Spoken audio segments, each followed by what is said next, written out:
Olá, tudo bem? Eu sou o pastor Carlos Augusto, que Deus nos abençoe poderosamente em nome do Senhor Jesus.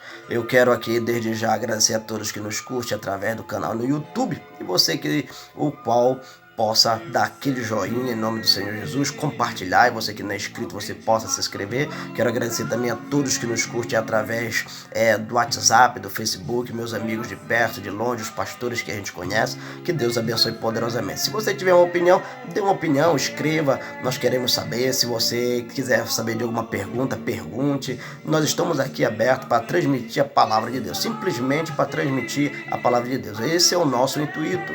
E onde vamos ler? Atos capítulo de número 4, versículo de número 13. O que diz o versículo de número 13 de Atos? Diz o seguinte: ao ver a intrepidez de Pedro e João, sabendo que eram homens iletrados. E aí o que vai acontecer, querido? A pessoa iletrada é aquele que não tem conhecimento, é aquele que não teve grandes professores, é aquele que, digamos assim, é pobre de cultura no linguajar do Aurélio.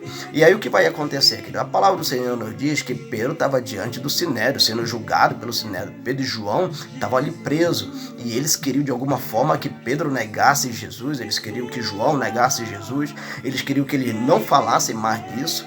Por quê? Primeiro porque aconteceu algo extraordinariamente. Através de Pedro teve um homem que foi curado e ele tinha mais de 40 anos já, desde nascença ali, estando naquela enfermidade, mas ele foi lá, ministrou no nome do Senhor Jesus e aquele homem foi curado. E claro, os sacerdotes não se agradaram disso. E aí o que vai acontecer, querido? A palavra do Senhor diz que estando eles ali sendo assim julgados mediante ao Sinédrio, eles disseram: olha, não podemos deixar de falar da palavra do Senhor Jesus. Por quê? Não podemos deixar de publicar aquilo que vimos, ouvimos e também fazemos no nome do Senhor. Mas o que eu quero enfatizar isso é sobre a questão da palavra que Deus, sobre ele não ter conhecimento, mas ele tem uma ilustração extraordinária diante daquele homem. Primeiro porque Deus não age porque simplesmente eu fiz um estudo numa grande faculdade. Deus ele não age simplesmente porque eu tenho uma grande sabedoria. Não, ele age segundo a sua misericórdia e mediante eu deixar o Senhor transformar a minha vida. E ele vai te usar ao você deixar ele transformar a tua vida. Sabe por quê? Você pode reparar que na história de Pedro não é diferente. Quem era Pedro? Pedro era pescador, ele vivia da pesca, mas Jesus chamou ele para que ele pudesse se tornar pescador de homens. E a partir daquele momento ele começa a aprender com o professor dos professores, que é o próprio Jesus Cristo. E aí o que vai acontecer, querido? A transformação de Pedro vai acontecendo, ela não acontece de uma hora para outra. Tanto que há um ponto da vida de Pedro, e mediante Jesus está o qual quase chegar à cruz, ele vai dizer o seguinte: olha, Pedro, tu vai me negar. Aí Pedro: não vou lhe negar, Senhor. Mas mesmo assim se cumpre a palavra do Senhor. Isso está em Mateus do capítulo de número 26, versículo de número 69, quando Pedro nega a pessoa de Jesus Cristo. Ponto. Nós não estamos aqui para julgar o que Pedro errou, o que deixou de errar. O que a gente quer ensinar aqui é sobre a transformação que ele teve na vida dele, a libertação que ele teve na vida dele. E por ele ser considerado diante de uma sociedade, o homem que não tinha tanto conhecimento, mas quem então deu a sabedoria para ele? Quem deu tanto conhecimento para ele? A gente aprende que o Espírito Santo de Deus é que nos envolve, é que nos ensina. O Espírito Santo é que nos dá sabedoria. O Espírito Santo é que nos dá entendimento. Aí a gente vai aprender o seguinte, querido, que mesmo aquele homem, sendo pescador de homem, estava sendo usado pelo Espírito Santo de Deus de uma tal forma que surpreendeu até mesmo aqueles que estavam ali julgar diante do Sinédrio. E o qual aconteceu o seguinte: que mudança nós podemos ver na história de Pedro? Você pode reparar que a transformação de Jesus Cristo ele acontece continuamente na nossa vida quando nós permitimos. A Bíblia Sagrada nos dá vários ensinamentos sobre a transformação de homens, mas sobre a vida de Pedro você pode reparar. Ele era pescador de homem, não tinha tanta letra, não tinha tanto ensinamento e por isso eles se surpreenderam. Pedro era um homem que era considerado leigo diante da sociedade. Pedro era considerado um homem que não tinha conhecimento. E aí o que vai acontecer? O que acontece hoje? É que muitas das vezes alguém vê alguém ter uma experiência de vida e não tem tanto conhecimento. E aí o que vai acontecer? Julga ela por ela não ter tanto conhecimento. Por quê? Porque ela também nem se liga em querer ensinar aquela pessoa. Sabe o que eu quero dizer aqui para você? Uma pequena historinha.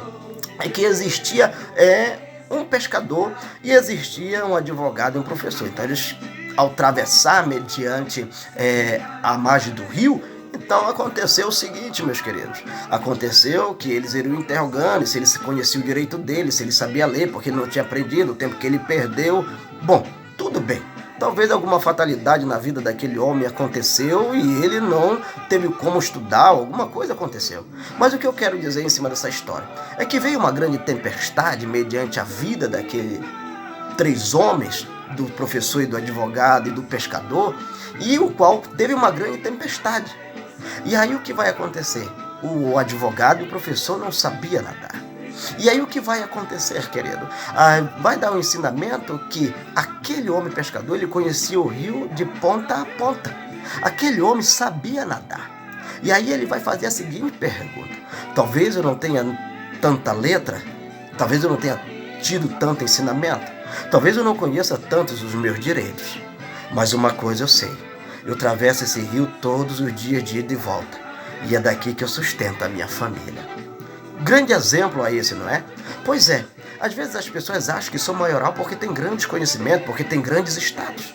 Só que quando o Senhor nos usa, e Ele faz até mesmo as pessoas que acham que têm status se surpreenderam. Não aconteceu diferente. E as pessoas se surpreenderam aqui porque viram Pedro, que era o homem que era leigo diante da sociedade, que era um homem que não tinha conhecimento, que era um homem que era pescador, mas agora estava sendo usado pelo poder de Deus, e o qual ministrando sobre a palavra de Deus e sendo usado por Ele. Quem faz a mudança na vida do ser humano?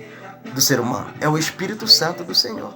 Quem é que transforma a vida do ser humano? É o Espírito Santo de Deus. Eu não mudo você, você não me muda. Eu não mudo meu vizinho não me muda. Mas se nós deixarmos junto o Espírito Santo de Deus, o qual mudar a nossa vida, meu querido, aí algo extraordinário vai acontecer. O milagre vai acontecer, a libertação vai acontecer, a restauração vai acontecer. O poder de Deus vai ser manifesto através da minha e da tua vida. Eu quero dizer para você que talvez muitas das vezes se acha tão leigo ou falta de conhecimento, eu quero dizer uma coisa para você. Eu quero dizer que Deus te dá sabedoria para você agir, que Deus te dá conhecimento para você agir, que Deus te dá sustentação mediante as suas circunstâncias da vida para você agir. Pedro estava ali preso, sendo julgado diante do Sinédrio. Mas o que aconteceu? Pedro usou a palavra do próprio Jesus. Pedro afrontou ele dentro da palavra. Eles queriam que Pedro não falasse mais do Evangelho de Cristo. Mas mesmo assim Pedro foi lá e falou do Evangelho de Cristo. E mostrou para eles que não precisa ele ter uma grande faculdade, que não precisa simplesmente ele ter um grande conhecimento. Basta ele dar lugar para o Espírito Santo e ele vai dar sabedoria na boca de cada um que ele permite. Amém, querido? O que eu quero dizer, não estou dizendo que você não vai aprender, ao contrário, que você aprenda, estude, busque mais, se tem condição, então vá buscar. Mas não julgue quem não conhece tanto, não condene quem não conhece tanto. Não critique quem não conhece tanto. Talvez ele não tenha o mesmo conhecimento que você. Talvez ela não tenha o mesmo conhecimento do que você. Mas ela tem uma experiência para ensinar você. Ela tem um ensinamento para ensinar você. Então aprenda mediante aquilo que ela tem para lhe ensinar. E Deus com certeza vai falar com você. Que Deus te abençoe poderosamente. E se você que tem conhecimento, passe adiante. Explique, ensine para as pessoas que você acha que não sabe. Procure lhe ensinar. Não procure lhe humilhar. Não procure zombar delas. Não procure criticar elas. Mas procure ensinar. Porque a melhor sabedoria é aquela quando se ensina com amor. E se você ensina com amor, o Espírito Santo vai e transparece sobre a vida das pessoas. Que Deus vos abençoe poderosamente em nome de Jesus.